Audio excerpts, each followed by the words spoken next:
Hello everyone, नमस्ते, good evening, सुस्वागतम, सभी का वेलकम, सभी का स्वागत। दोस्तों, पिछले 6 महीने में आपने बहुत मेहनत की, नो डाउट आपने मेहनत की, मैंने भी आपके साथ बहुत मेहनत की और हम लोगों ने मिलकर बहुत अच्छे अच्छे क्वेश्चंस को सॉल्व किया। भरपूर कंटेंट जो है वो हम लोगों ने एक साथ मिलकर डिस्कस किया है। अब कल बारी है एक बार फिर से आपको अपनी मेहनत जो है वो एग्जामिनर को दिखाने की।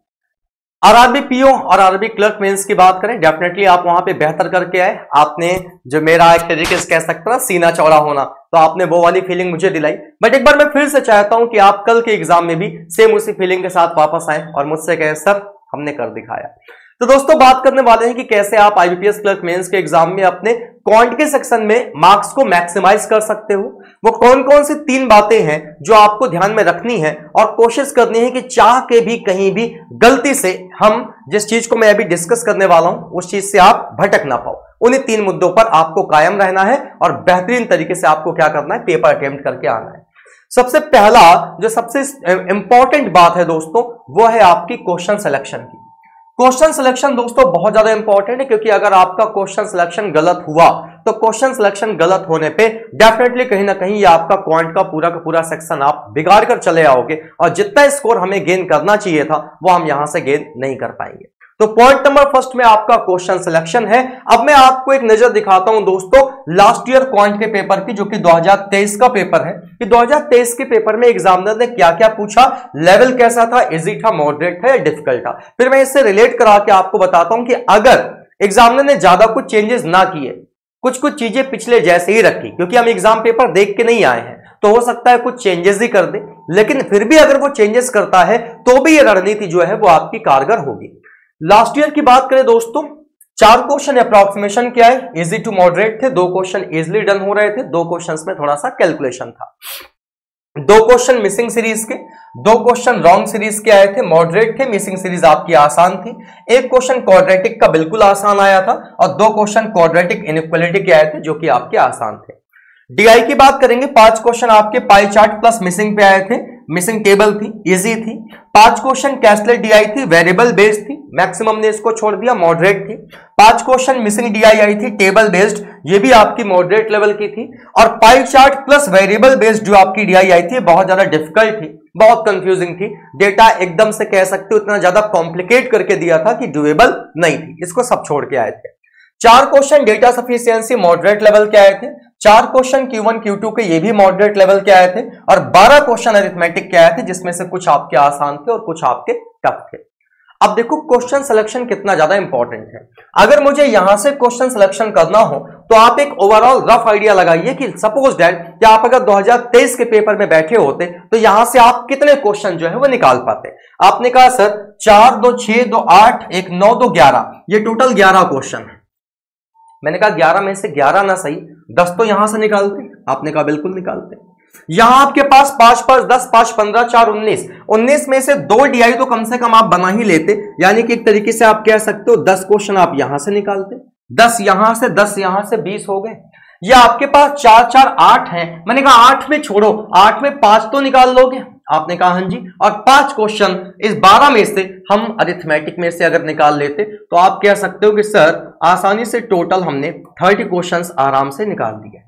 30 क्वेश्चंस जो है वो आप बेहतर तरीके से यहां से क्या करोगे, बेहतर तरीके से यहां से निकाल दोगे। आपने कहा हाँ जी 30 क्वेश्चन निकाल लेंगे।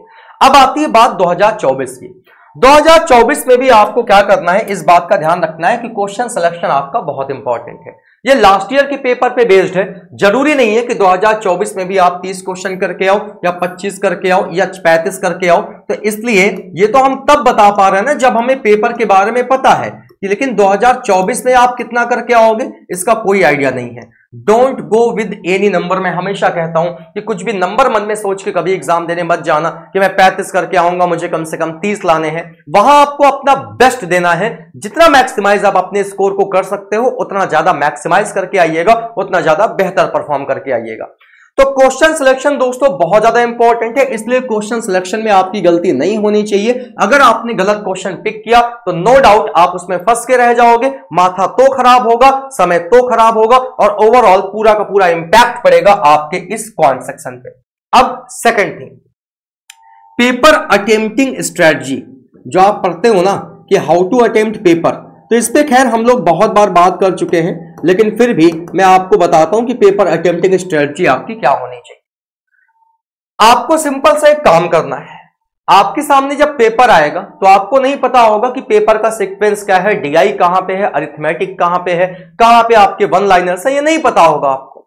इसलिए कहा जाता है पेपर अटेम्प्टिंग स्ट्रेटजी का सबसे पहला स्टेप कि कभी भी आपको डीआई से, अरिथमेटिक से, डेटा सफिशिएंसी, Q1 Q2 से पेपर को स्टार्ट नहीं करना है। अब पेपर स्टार्ट करते ही हमें करना क्या है, इस बात को समझना। जैसे सपोज दैट मैंने पेपर स्टार्ट किया, पहला क्वेश्चन देखा, डीआई से शुरुआत हुई, मैंने पहले के बाद डायरेक्टली जंप मारा 4 पे। अब डायरेक्टली जंप 4 पे क्यों मारना है? बहुत बार ऐसा होता है कि डीआई में केवल 3 ही क्वेश्चन होते हैं और मैक्सिमम 5 होते हैं, 3 से कम कभी भी नहीं आते। तो 3 क्वेश्चन है, अब पता लगे पहले से आपने डायरेक्टली 6वें पे जंप मार दी और चौथा 5वां क्वेश्चन जो है उसमें से एक भी मान लो, 5वां क्वेश्चन मान लो कि 4 ही क्वेश्चन डीआई से थे, एक क्वेश्चन आपका अप्रोक्सीमेशन का था, वो स्किप हो जाएगा। इसीलिए कहा जाता है कि पहले के बाद डायरेक्टली आपको जंप कहां मारनी, चौथे पे, चौथा 5वां देख लो फिर आगे बढ़ो। तो मैंने देखा कि मेरा पेपर स्टार्ट हुआ और शुरुआत जो है वो हमारी कहां से हुई, शुरुआत जो है वो हमारी डीआई से हुई, 4 क्वेश्चन डीआई के थे। तो जब मैं आगे बढ़ा तो मैंने देखा 5वां क्वेश्चन जो है ये मुझे दोस्तों अप्रोक्सीमेशन का दिख गया। तो अब ऐसा मत करना कि अप्रोक्सीमेशन का क्वेश्चन दिख गया तो मैंने कहा इसको मार्क एंड रिव्यू कर देते हैं और आगे चलते हैं, नहीं, वन लाइनर दिखा तुरंत इसका क्या करो, गला काट दो। गला काटने का मतलब है अपना पेन उठाओ और फटाफट सॉल्व करके इसका आंसर टिक करो, आगे बढ़ो। फिर जब मैं आगे बढ़ा मैंने देखा 6वां क्वेश्चन भी हमारा किसका था, अप्रोक्सीमेशन का, 6वां क्वेश्चन भी हमने क्या किया, डन कर लिया। 7वां क्वेश्चन देखा डेटा सफिशिएंसी, 8वां डेटा सफिशिएंसी, 9वां Q1 Q2, छोड़ते चलो। 10वें पे आए, देखा मिसिंग सीरीज है, मिसिंग सीरीज जैसे ही देखा तुरंत क्या किया, इसको सॉल्व करना स्टार्ट कर दिया। तो जितने भी वन लाइनर आपको मिलते चले उनको स्किप नहीं करना है, उनको इंस्टेंट एट दैट टाइम तुरंत उनको सॉल्व करके क्या करो, खत्म कर दो।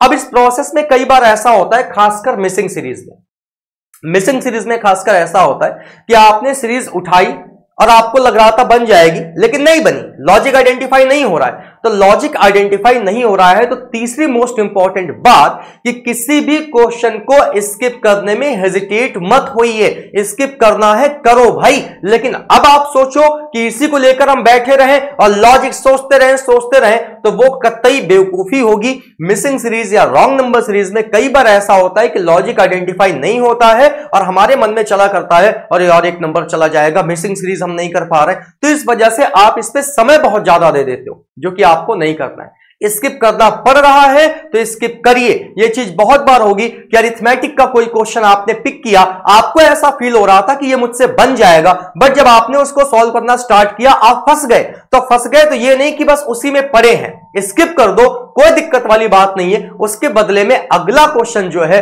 वो क्या करो, अटेम्प्ट करो। एग्जाम हॉल में जब हम बैठते हैं तो एग्जाम का प्रेशर होता है, जिसकी वजह से कई बार गलती करने के बाद हम अपनी उस गलती को आइडेंटिफाई नहीं कर पाते, नहीं ढूंढ पाते कि हमने गलती कहां की है। तो इतना समय भी हमारे पास नहीं है। इसीलिए मेरे प्यारे भैया, आपसे जो स्किप हो रहा है, नहीं लग रहा है, उसको स्किप करके आगे बढ़ जाओ। तो सबसे पहला काम तो आपको यही करना है कि आपने क्या करना है, वन लाइनर्स को सॉल्व करना है। मुद्दा आता है सर अरिथमेटिक पार्ट पहले या डीआई पार्ट पहले, यह आपके खुद का डिसीजन होना चाहिए दोस्त कि आप पहले अरिथमेटिक को करोगे या डीआई को। अगर आपको लगता है कि मैं डीआई में बहुत परफेक्ट हूं, अरिथमेटिक थोड़ा सा मेरा डाउन है, तो आप डीआई से स्टार्ट करो।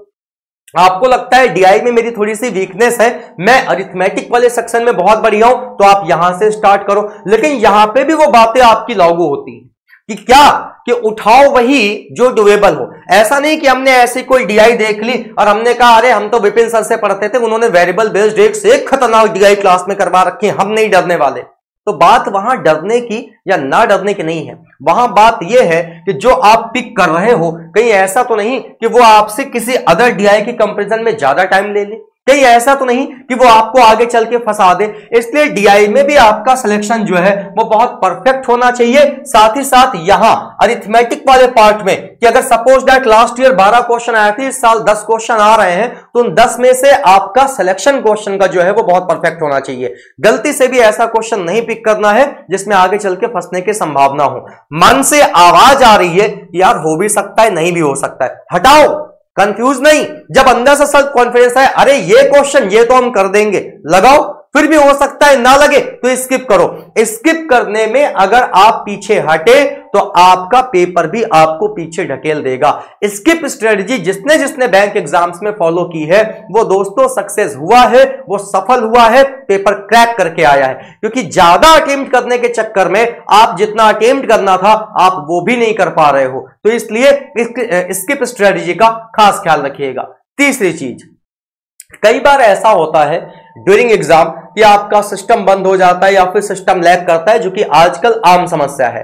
तो अपना एग्जाम स्टार्ट होने से पहले अपना माउस वगैरह सही से देख लीजिए, स्क्रीन सही से काम कर रही है तो देख लीजिए कि काम कर रही है नहीं कर रही है। और एग्जाम स्टार्ट होने से पहले ही अगर दिक्कत है तो शर्माओ नहीं कि बैठे हो, पैसा दिए हो फॉर्म भरते समय आईबीपीएस को ना, उठ के खड़े हो और बोलो उनसे कि मुझे सिस्टम नहीं चाहिए, इस पे ये ब्लिंक कर रहा है, इस पे स्क्रीन ब्लू हो रही है, इसकी स्क्रीन रेड हो रही है, हटाओ मुझे दूसरा सिस्टम दो। कैसे नहीं करेंगे, लेकिन जब एक बार आपका एग्जाम स्टार्ट हो जाएगा और ड्यूरिंग एग्जाम अगर वो दिक्कत आपको हुई तो फिर आपका माथा भी खराब होगा और उसमें से वो बोलेंगे कि जय नहीं सही तो चल रहा है, ये नहीं है वो नहीं है। तो ये सारी चीजें अपने एग्जाम के स्टार्ट होने से पहले ही चेक कर लीजिएगा कि कहीं कोई समस्या कोई परेशानी तो नहीं है। तो क्वेश्चन का सिलेक्शन खास रखिएगा, पेपर अटेम्प्टिंग स्ट्रेटजी का ख्याल रखिएगा कि कैसे अटेम्प्ट करना है, और स्किप करना मत भूलिएगा। स्किप करने में हेजिटेट मत फील करिएगा, जरूरत पड़े तो कर दो स्किप, कोई दिक्कत नहीं है, कोई समस्या नहीं है, ठीक है। तो ऑल द बेस्ट आप सभी को आपके कल के एग्जाम के लिए,